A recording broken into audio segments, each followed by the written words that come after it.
મર્યાદા કેવી, દિલ ભોળી અને દયાળી, ખોટી નહીં ખટપટ નખરા વિનાની નારીઓ અમાણી વઢિયાર ધરાનો વટ.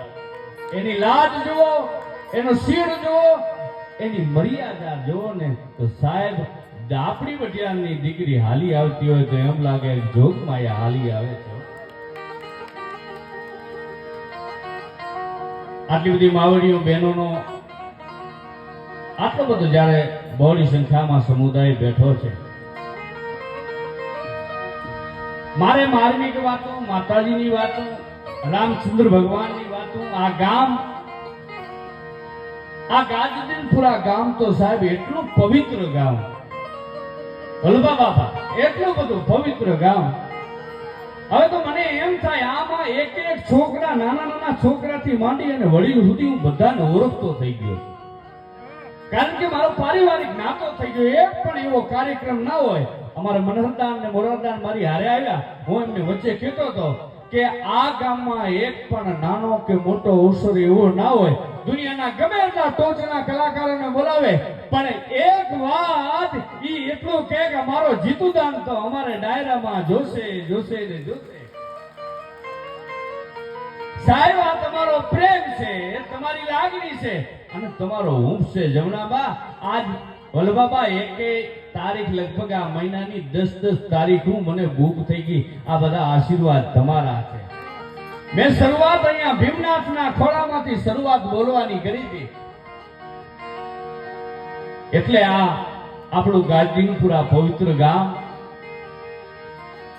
બધાય ગામમાં એક દાડો હોય, શિવનું જગ્યા હોય ને એક મંદિરમાં તો એક લિંગ હોય, એવું બધી જગ્યાએ જોયું.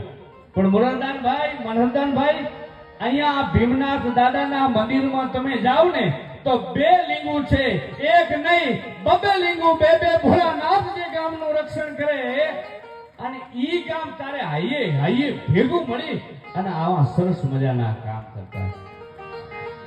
હું તો 12 કાર્યક્રમ હતો મારો કાલ રાતે, મેં અહીંયા કીધું તો તમારે કાર્યક્રમ જોવો હોય, એમની એકતા જોવી હોય, એ ગામનું સંગઠન જોવું હોય ને અને એ ગામની વ્યવસ્થા જોવી હોય ને તો એકવાર ગાજદીનપુરા ગામે તમે આંટો મારો ત્યારે ખબર પડે એની વ્યવસ્થા શું છે.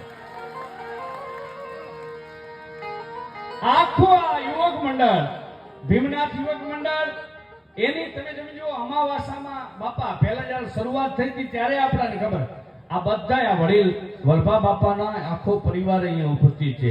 એમના ભાણેજ, એમની દીકરીઓ, ભાણેજ ને એમના સંબંધ હગા વાલા બધા અમારે ઠક્કર અનવરપુરાથી પ્રવીણભાઈના ને એમના ભાઈ ચંદુબાનો આખો પરિવાર. આ જ્યારે કાંઈ અવસર હોય અહીંયા ભીમનાથના આંગણે એટલે આખો ઠક્કર પરિવાર, દીકરે દીકરો, છોકરે છોકરો આવી અને પોતાની યથાશક્તિ પ્રમાણે અહીંયા વરસતા હોય. એકવાર જોરદાર તાળીઓના ગડગડાટ ત્યાં ઠક્કર પરિવારનો વધારો. આ મારા કિરણભાઈ પ્રજાપતિ, રસિકભાઈ અને અમારો એક યુવાન તરવરિયો, પણ પોપટના તોલે સાહેબ કોઈ ના આવે. એકવાર જોરદાર તાળીઓના ગડગડાટથી મારા પોપટજીને વધારો. ઈ આખો અમાવાસાના જે ભોજનનો કાર્યક્રમ હોય ને છેલ્લે લિસ્ટ લખે એટલે એક દિવસ થાય, બીજા દિવસ સવારમાં એકમમાં તો ખબર પડી જાય આટલો ખર્ચો થયો. સાહેબ 10 રૂપિયા ખર્ચા હોય ને તો ઈ માણસ નોટ લખીને મૂકી દે અને અહીંયા કને દાતારોની લાઈન લાગે.